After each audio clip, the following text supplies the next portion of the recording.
¿Algunos de ustedes? ¿Gimnasios para el alma? Es lo que está de moda.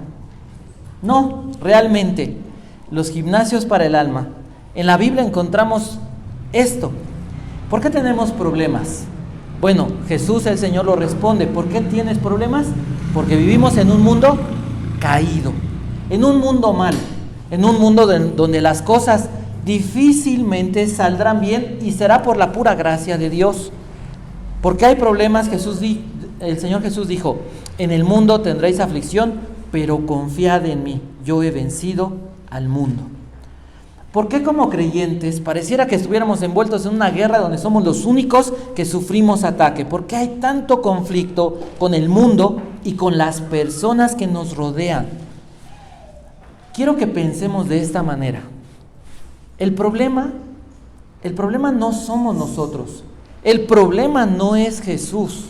El problema es que la gente, por causa del pecado, aborrece a Dios. En esta semana estuvimos en un lugar y una persona dijo que Dios les bendiga. Inmediatamente alguien reaccionó y dijo: no estamos en el Vaticano.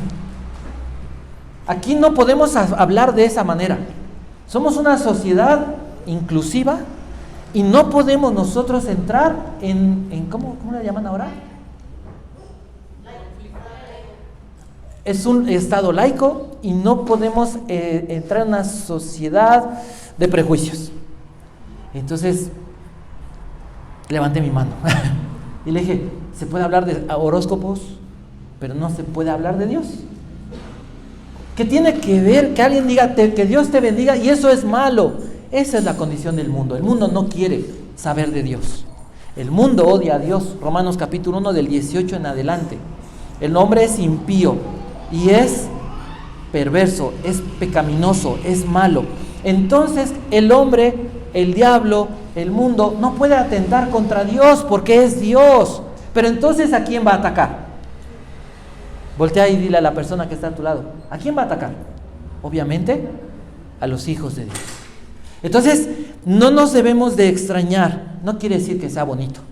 No quiere decir que sea bonito que llegas y la gente te vea mal, o que de cualquier cosa la gente busque atacarnos. No es bonito. Pero la Biblia nos enseña algo, y por eso titulamos este mensaje Gimnasios para el alma. La Biblia nos enseña algo. Los conflictos, los problemas, las pruebas, los enemigos, Dios los usa con un propósito. ¿Cuál es ese propósito? Ejercitar nuestra fe, hacernos crecer en la fe y en nuestro carácter. Todo en la vida es de carácter. Un carácter que confíe en Dios. Estamos en la penúltima estrategia para enfrentar los problemas o tiempos difíciles. El día de hoy vamos a leer principalmente, nuestro texto base es Éxodo capítulo 14, verso 30 y verso 31.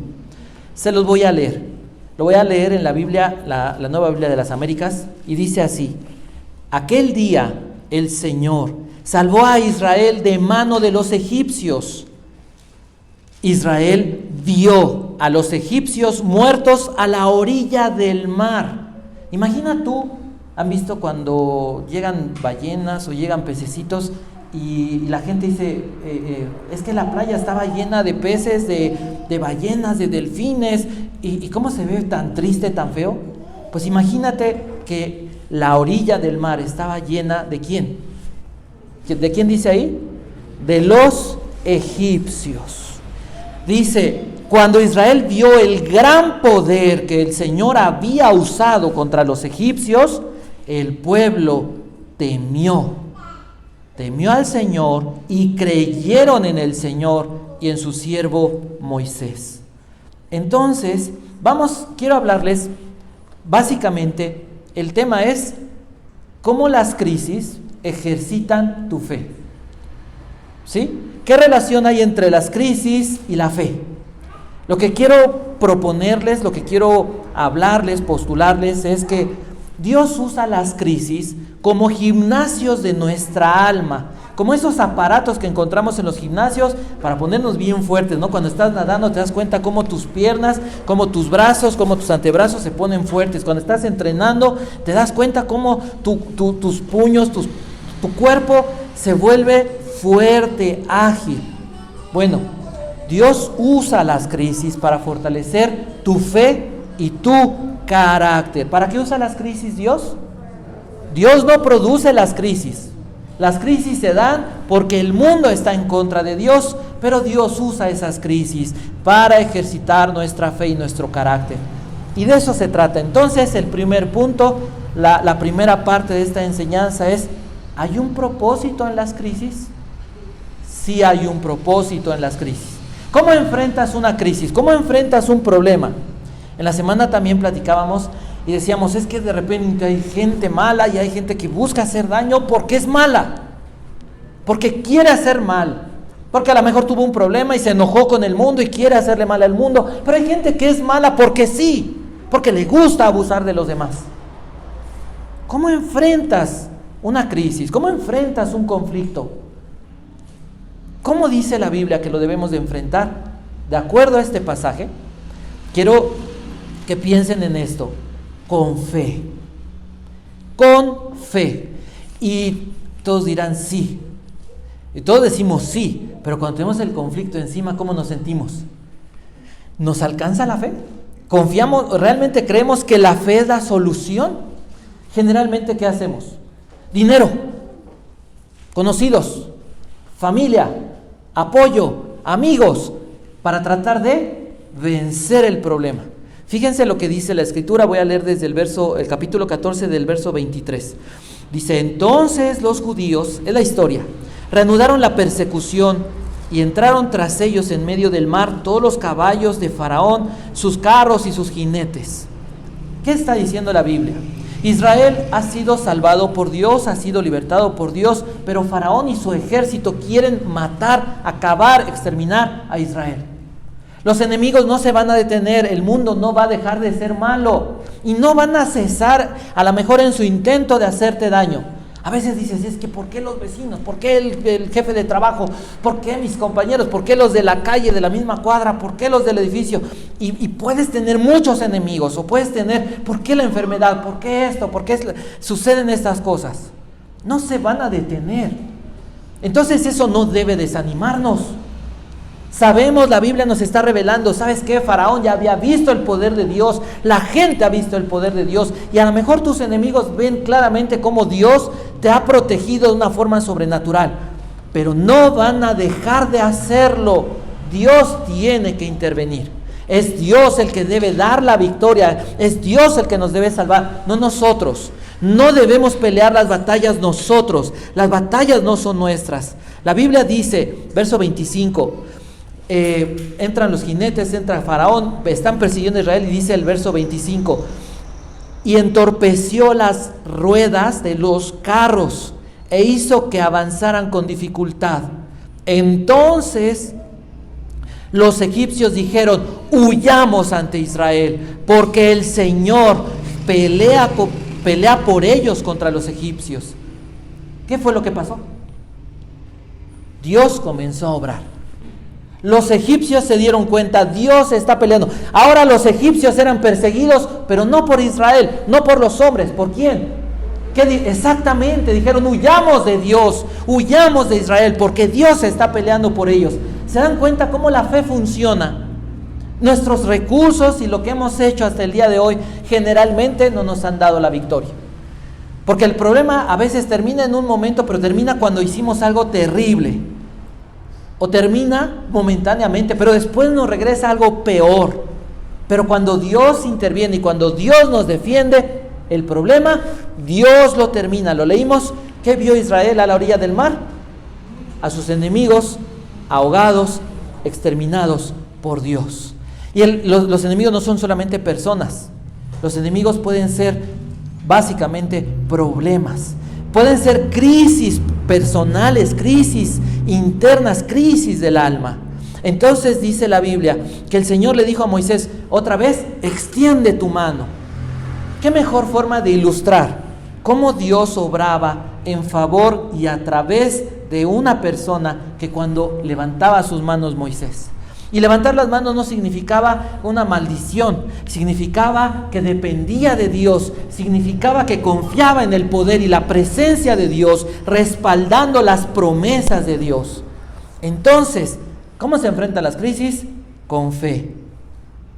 Pero hay veces que la fe siento que no me alcanza. Entonces, ¿qué tengo que hacer?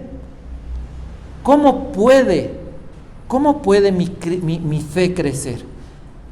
Eso es lo que vamos a ir desarrollando. La experiencia del Mar Rojo demuestra cómo Dios obró, cómo Dios guió, cómo Dios protegió y terminó con el problema. No fue el pueblo de Israel, fue Dios mismo.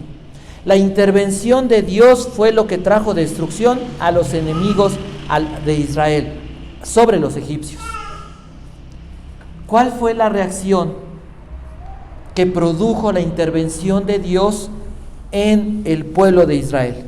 Verso 31. ¿Qué fue lo que pasó? Israel vio, ¿qué? El gran poder con el que el Señor, con el que Jehová venció a los egipcios. Entonces, ¿qué es lo importante acerca de la fe? ¿Cómo mi fe se va a mantener firme? ¿Cómo mi fe va a comenzar a operar, a energizarme? ¿Cómo es que esa fe, esa medida de fe que Dios me dio, va a producir en mí la capacidad de esperar en la obra de Dios? La palabra clave es ver. Fíjense en algo, Isaías 45, 22. ¿Sabían que este verso es muy famoso? Porque es un verso, también lo usa el apóstol Pablo, pero es un pasaje con el que un hombre muy famoso, conocido como el príncipe de los predicadores, se convirtió. Estamos hablando de Charles Haddon Spurgeon. Dice así, la Reina Valera 60 lo dice muy bonito, dice: mirad a mí y sed salvos todos los términos de la tierra, que soy Dios y no hombre. La Nueva Biblia de las Américas, la que les voy a leer, dice así: vuélvanse a mí y sean salvos todos los términos de la tierra, porque yo soy Dios y no hay ningún otro. ¿Qué significa mirad a mí? ¿Qué significa que Israel vio? Es literalmente lo que está diciendo la Biblia. Ve, busca ver cómo Dios está obrando en medio de las situaciones. Cuando no puedes, cuando dices es que yo no veo cómo Dios está obrando, recuerda un pasaje, recuerda lo que Dios mismo dice en su palabra. Voy a leerles Santiago capítulo 2. Dice la Reina Valera 60: tened por sumo gozo, amados hermanos, cuando os halléis en diversas pruebas.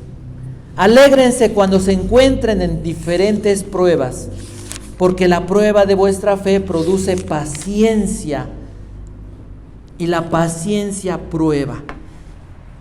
La Biblia que les estoy leyendo dice: tengan por sumo gozo, por una gran alegría, por un gran privilegio, hermanos míos, cuando se hallen en diversas pruebas. Y la palabra pruebas es interesante.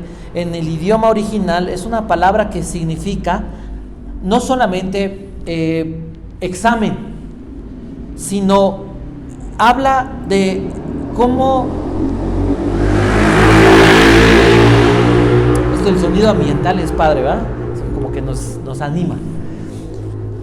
¿Han visto cuando se prueba qué tan genuino? No es oro, obviamente, pero llegan a ustedes a ver o a buscar una joya y quieren un anillo de oro. ¿Y qué hacen? Le pasan la prueba con ácido y con un montón de sustancias, no sé qué sean. Y entonces dicen: ah, sí es oro. No, esto no, mira, ya hasta se decoloró. No, esto no sirve para nada. Eso significa. ¿Qué dice entonces? Tengan por una gran alegría cuando Dios esté evaluando qué tan genuina, qué tan verdadera, qué tan real es su fe. De eso se está tratando. Entonces, sigue diciendo Santiago, está hablando de pruebas, está hablando de cómo Dios está purificando nuestra fe, pero dice así: y si a alguno de ustedes le falta sabiduría, que se la pida a Dios. ¿Sabes? No sé qué hacer. ¿Cuántas veces te has encontrado en ese asunto? Es que ya no sé qué hacer. Ya pasó esto, ya hice esto. Es más, no sé ni siquiera qué hacer. No me puedo mover. No hay manera, no entiendo nada. ¿Qué dice la Biblia? ¿Qué tienes que hacer? Pregúntale a Dios, ¿qué hago? ¿Se acuerdan que dijo Jesús acerca del Espíritu Santo que nos iba a conceder, que nos iba a dar? ¿Qué dijo el Señor Jesús del Espíritu Santo? Que Él sería nuestro ¿qué? Consejero, nuestro consolador, nuestro ayudador. Tenemos a Dios como consejero, consolador, ayudador. Así de fácil. Vas y le dices a una persona, oye, ¿tú qué opinas? ¿Qué hago en esto? Fíjate, me está pasando esto y esto y esto y esto. ¿Qué hacemos? Y las personas que generalmente ¿qué nos dicen? Échale ganas. Por algo pasan las cosas, ¿no? Algo bueno va a pasar. ¿Y tú cómo sales de ese consejo, de esa plática? Pues muchas veces así como jalándote el cabello porque dices, no me dijo nada. Te deseo cosas buenas, eso es bueno, pero no te dijo gran cosa. Pero si tú vas con Dios y le dices, Dios, no sé qué hacer, mi cabeza no da, o a lo mejor mi idea es hacer esto, pero no tengo los recursos, y aunque hiciera esto, no puedo vencer este problema, no puedo sanarme a mí mismo de esta enfermedad, no puedo ayudar a alguien, no puedo ganarles. ¿Qué dice la Biblia que va a hacer Dios? Si tú le pides consejo, si tú le pides ayuda, ¿qué va a hacer Dios? Te va a ayudar, y dice aquí la Escritura, te va a dar la sabiduría, la capacidad, no solamente de saber qué hacer, sino de los recursos que Dios te ha concedido para poder enfrentar esa crisis. ¿Cuáles son los recursos que Dios nos ha dado? ¿Dinero? Puede ser, sí. Pero estamos hablando de cosas importantes y verdaderamente poderosas. Cosas espirituales. La gracia. Mirad a mí. Tienes que ver a Dios. Señor, es que no veo cómo estás obrando, no veo cómo puedes sacar algo bueno de aquí. En los problemas se ve algo bueno. Cuando alguien te está molestando, cuando alguien te está haciendo, cuando algo está pasando, cuando hay una enfermedad, ¿puedes ver algo bueno ahí? ¿Alguien ve algo bueno? No vemos nada bueno. Entonces, ¿cómo opera la fe para ver algo, para ver a Dios? ¿Qué fue lo que hicieron los Moisés, los israelitas? ¿Qué hizo Daniel? ¿Qué hicieron los hombres de fe? En lugar de enfocarse en las circunstancias, ¿qué hicieron? Buscaron ver a Dios como el creador, pero acuérdense de los nombres de Dios. Abraham, ¿cómo conoció a Dios? ¿No se acuerdan? Abraham conoció a Dios como el Todopoderoso. En la Biblia vemos que Dios se manifiesta como el Altísimo, como el proveedor, Jireh, el sanador, Rafa, el pastor. Vemos cómo Dios se revela. Bueno, a Moisés se le reveló como Dios santo, como Dios único, como el Dios que es, pero el Dios que está siempre, está disponible en todo momento para los que le buscan. Entonces Dios está disponible ¿para quién? Para los que le buscamos, para los que confiamos. Oye, es que yo no tengo mucha fe, la verdad, mi fe es muy pequeña. Acuérdense, ¿se acuerdan la historia de cuando Israel en el desierto murmura contra Dios y empiezan a salir las serpientes venenosas y empiezan a morder a Israel. El desierto es un lugar donde hay serpientes venenosas. ¿Por qué no habían mordido antes a Israel?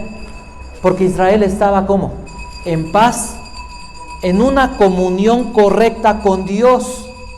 Pero cuando Israel se enoja contra Dios, cuando Israel le reclama a Dios, cuando Israel se olvida de Dios, ¿qué le empieza a pasar? Las víboras comienzan a morderlos y se empiezan a morir. ¿Qué fue lo que hizo Dios? Levántales un asta, pon una serpiente y al que lo muerdan y vea con fe, voltee y vea creyendo que yo le voy a sanar, esa persona va a vivir. Y Jesús repite esa historia. ¿Cómo podemos tener o mantenernos viendo a Dios? Recuerda la cruz. No es traer una cruz, no es, es mantente pensando cómo en la cruz Jesús ganó nuestra justificación, nuestro perdón y la vida eterna. El problema en nuestra vida, o el problema más grande en nuestra vida, no es el problema, no son los problemas. El problema más grande en nuestra vida es que no tenemos fe, no tenemos carácter. Y no tenemos fe y carácter porque no nos mantenemos viendo a Dios. ¿Cómo veo a Dios? A través de su palabra. ¿Qué hizo Dios? Abrió el mar. ¿Lo ha vuelto a hacer? No, porque no es necesario, porque no había Biblia. Pero hoy, a través del milagro del Mar Rojo, sé que Dios es el Dios de la creación, es el Dios soberano y es el Dios que va a pelear las batallas que enfrentemos nosotros contra cualquier enemigo. Ese es el Dios de la Biblia. Eso es lo que yo debo ver, debo de tener presente en mi mente, debo tener presente en mi imaginación, en mi memoria. Siempre Dios nos dio razón para aprender. Estoy aprendiendo que Dios siempre va a pelear mis batallas y me va a defender. Estoy viendo, Dios dejó la Biblia para que yo pueda vivir lo que la Biblia enseña a través de mi imaginación.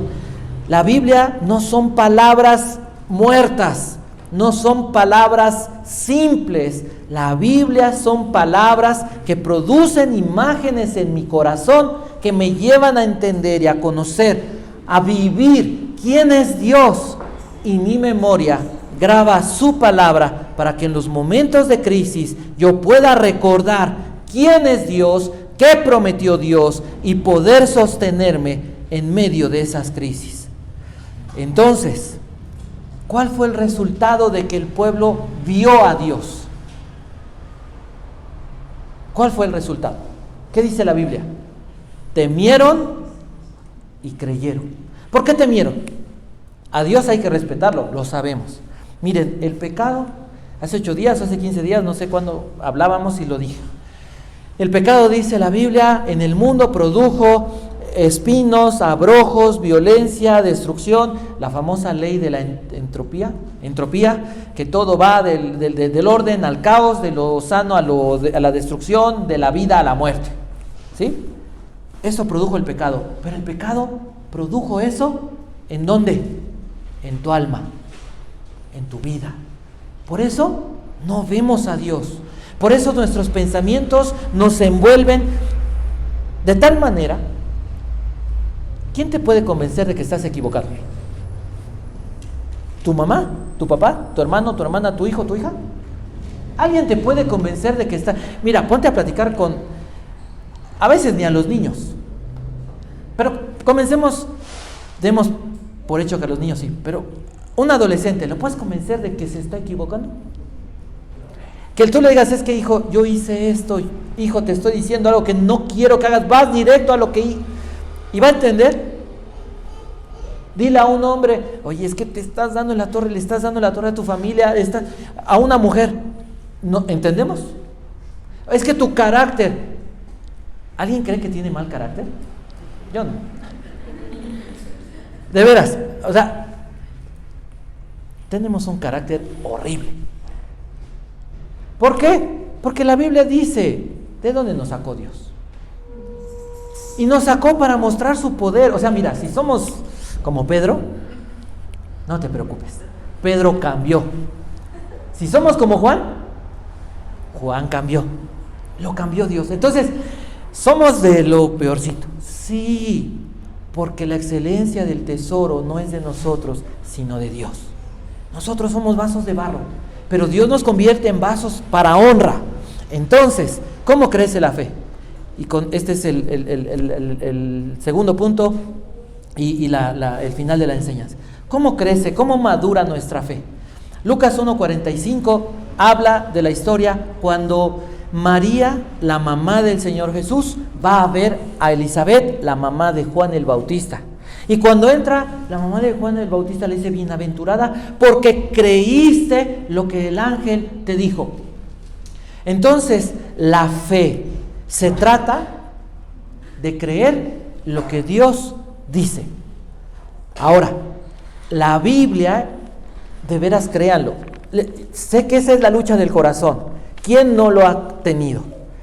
La Biblia es una carta, es un escrito que Dios te dejó especialmente para ti, para que tú sepas cómo enfrentar, para que tú sepas cómo acercarte a Dios, para que tú sepas a veces hasta cómo llorar, para que tú sepas cómo encontrar consuelo. Mira, tus problemas son muy grandes, yo lo sé, porque mis problemas son muy grandes. Y a lo mejor tú dices, yo te cuento mis problemas, dices: híjole, estás del otro lado, ¿cómo te quejas? Y les voy a contar una historia. Un día un hombre, predicador de Estados Unidos, está leyendo un periódico y dice que en Pakistán habían matado hasta ese momento miles de cristianos porque alguien de una mezquita, o en donde se lee el Corán, acusó sin testigos y sin pruebas que los cristianos en una fiesta habían quemado un Corán, sin testigos, sin pruebas. Entonces fueron y empezaron a quemar las iglesias y empezaron a matar las familias, y el que escapa y pudo dar aviso a eso, sale en el New York Times esa noticia, para que el mundo supiera eso. Los mismos pastores, las mismas iglesias no podían ayudar a las personas porque se habían quedado sin iglesias, los estaban persiguiendo y los estaban matando a todos. Cuando tú oyes esa historia y piensas en tus problemas, tal vez dices: creo que mis problemas no son tan fuertes, porque no nos están matando. Podríamos ir a Oaxaca o a Chiapas, que es donde están matando a nuestros hermanos. Pero nuestros problemas son fuertes. Y si te hablo de problemas y de crisis, sabes que a veces no te alcanza. Bueno, ven a la Biblia y dile a Dios: necesito una palabra. ¿Sabes qué va a pasar? Milagrosamente, Dios, el Espíritu Santo, te va a dar la capacidad, así como que se prende la luz en tu mente, en tu corazón, y vas a entender que cuando Dios dice: no temas, porque yo estoy contigo, esa palabra va a ser como si Dios te la estuviera grabando, escribiendo aquí, en el pecho, la estuviera tatuando en tu pecho. A lo mejor la habías leído muchas veces, pero en ese momento esa palabra se hace tan real, se hace vida en ti, y milagrosamente tu corazón, tu mente puede decir: estoy bien. Y de alguna manera puedes ver a Dios hablándote y Dios a tu lado. Acuérdense la historia de Abraham. Dios le dijo a Abraham: te voy a dar una descendencia a través de la cual te voy a bendecir a ti y voy a bendecir al mundo. Porque a través de esa descendencia venía el Hijo de Dios. ¿Cómo operó la fe? Dice la Biblia, Abraham creyó, Abraham confió en que Dios tenía el poder para cumplir sus promesas. Entonces la fe crece ¿cómo? Cuando tú puedes ver cómo es Dios, quién es Dios, cuando puedes ver los recursos con los que Dios cuenta, cuando puedes ver el carácter de Dios, cuando tú dices: Dios creó el cielo y la tierra. Dios abrió el mar rojo. ¿Por qué naciste? ¿Por qué naciste? Porque tú juntaste a tus papás y tú hiciste que surgiera una célula, y de esa célula, una célula se multiplicó y hoy tienes 10 dedos en las manos y 10 en los pies, y eres quien eres. ¿Tú lo lograste? ¿Quién fue? Es Dios. Ahora, ¿tú crees que Dios creó a la gente para que la gente se mate y para que la gente se muera y se vaya al infierno? ¿Dios crees que te creó para sufrir? ¿Dios te creó para qué? Jesús dijo, para que tengas vida, y para que tengas vida en abundancia. Entonces yo puedo creer, yo debo creer que Dios tiene el poder. Si vivo, si estoy aquí, Dios tiene el poder para cumplir sus promesas en mi vida. ¿Qué promesas te ha dado Dios? Mira, te podría decir muchas. Primero, la salvación. Segundo, Dios quiere que te vaya bien. Dios quiere protegerte. Dios quiere bendecirte.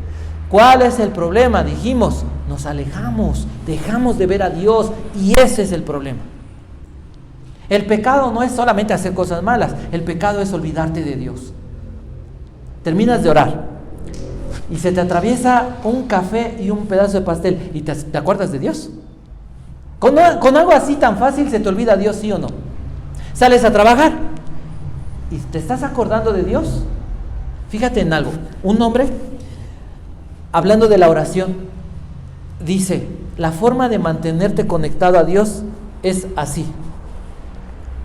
Cuando terminaste de orar, de leer, ya pasaste tu tiempo devocional con Dios, tienes que salir a trabajar, tienes que hacer tus actividades, dile a Dios solamente eso. Señor, es el tiempo de trabajar, es el tiempo de hacer esto. No dejes que me olvide de ti. No dejes que mi corazón se desconecte de ti. ¿Lo has hecho? En algunas ocasiones lo había hecho, no con esa conciencia. Y si era diferente, pero inconscientemente. Hazlo y vas a darte cuenta de lo que pasa. Estás conectado. Es como si trajeras tus manos libres y estás manejando, estás trabajando, pero sigues hablando por teléfono. Lo hemos hecho, ¿sí o no? Lo haces, y las mujeres más que los hombres. Entonces, el apóstol Pablo dice, se está ahogando. Se está hundiendo el barco, no está ahogando. Se está hundiendo el barco y la gente está desesperada, y le dice el apóstol Pablo, no tengan miedo, porque Dios prometió que ni yo ni los que estamos en este barco nos vamos a morir. Así que, tranquilos. La fe de Pablo fue que creyó que iban a suceder las cosas como Dios le había dicho. Entonces, ¿qué es la fe? Confiar, creer en Dios y en sus recursos. Eso me lleva a poder descansar, obedecer. La fe significa que yo creo que Dios va a cumplir lo que dice. La fe significa que yo creo que Dios es poderoso para cumplir sus promesas. La fe significa o consiste en creer que que las cosas van a suceder como Dios lo ha dicho. Hebreos 11:11 dice que la fe es el resultado de considerar, la fe es considerar a Dios, que Dios es fiel. Entonces, acuérdate de las veces en las que las veces que Jesús habló de la fe de una persona. ¿Se acuerdan cuando va el centurión y le dice al Señor Jesús, Señor Jesús, mi siervo está enfermo? Jesús dijo, vamos, yo lo voy a sanar. ¿Qué dijo? No, di la palabra. ¿Y Jesús qué dijo? ¿Verdad? No se ha hallado fe como esta en todo Israel. ¿Cuál fue la fe? ¿En qué consistió? Que le dijo, nada más di una palabra. ¿Qué necesitas? ¿Qué necesitas? Aquí está. De veras, espero. La vida cristiana tiene muchos problemas y muchas crisis, muchas situaciones, igual que la de allá afuera. Pero es bonita. Mira, estoy aquí porque Dios me salvó. Estoy aquí porque si no hubiera sido por Dios, me hundo. Se me acaba la vida. Entonces, si en algún momento te deprimes, háblame. Te puedo decir cómo Dios me ayudó. Si en algún momento tienes un conflicto y ya no sé qué hacer, de veras, te lo digo, háblame, te voy a ayudar. Y no porque yo tenga poder, sino porque te voy a decir quién es Dios. ¿Cómo Dios me sacó? De verdad, Dios salva, Dios ayuda, Dios es bueno, Dios nos ama. Las cosas están difíciles, sí, pero esta breve tribulación no va a ser duradera, no va a ser para siempre. Esto es solamente pasajera, es por un tiempo y es porque Dios está trabajando en tu fe y carácter. Nada más. ¿Qué hay que hacer? Dijimos el problema no es el problema es nuestra falta de fe y nuestro carácter. Daniel en el foso de los leones tuvo miedo. ¿Por qué? Porque confió en Dios. Sabía, Dios lo iba a respaldar. En el horno de fuego, ¿tuvieron miedo? Cuando Pedro comenzó a caminar en el agua o en el mar, en la tempestad, sobre las aguas, o sea, ¿cuántas leyes físicas en ese momento no se rompieron, sino que Dios mostró su poder sobre las leyes físicas? ¿Cuántas? Caminar sobre el agua, no es posible. Jesús lo logró con su palabra, ven. Y mientras él tuvo sus ojos puestos en Jesús, ¿qué pasó? Caminó. Eso es lo que va a pasar contigo. Ten tus ojos puestos en Jesús y mira, vas a caminar sobre las aguas. Vas a saber que si el ejército de Faraón te está rodeando, tú vas a poder permanecer con vida, porque Dios va a pelear tu batalla. Dice la Biblia, dale lugar a la ira de Dios. Mira, no te metas, hazte un lado, dile a Dios, cuídame, y esta es tu guerra, esta es tu batalla. Dale lugar a la ira de Dios, no te defiendas, no pelees. A lo mejor ganas, a lo mejor no pelees. La Biblia dice, da lugar a la ira de Dios. ¿Por qué temieron? Porque Dios para Israel fue salvador. Y dijeron, uy, Dios me salva, Dios está de mi lado. Pero para los enemigos, ¿quién es Dios? El que los va a juzgar, el que les va a dar su pago. Por eso a Dios se le cree, se le honra, se le teme, se le adora, pero también se le respeta, porque Dios es Dios. Entonces, la diferencia la hace la fe, el arrepentimiento. Piensa cuál es tu problema. ¿Qué enemigo estás enfrentando?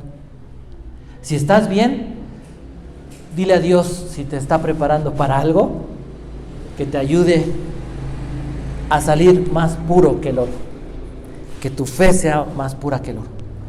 Piensa en eso, apúntalo y pregúntale a Dios, ¿cuáles son los pasos que vas a seguir? ¿Cómo empezar a ejercitar tu fe? Recuerda las promesas de Dios y los recursos de Dios. Las promesas son las palabras que Dios nos da para saber que Él va a pelear, Él nos va a cuidar, Él nos va a defender. Tu vida está en las manos de Dios. Tu vida y tu tiempo de vida está en las manos de Dios, no de nada ni de nadie. Créelo, Dios lo dice. Dios quiere que tú vivas bien. Y dice la Biblia, hasta que seas feliz. La felicidad no está en el dinero, en la gente, en nada. No hay que esperar nada de la gente. Espera en Dios. Él es fiel. Y quiero terminar dándote una promesa.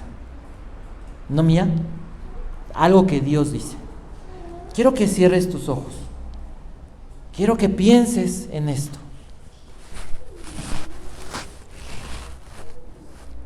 Descansa en Dios.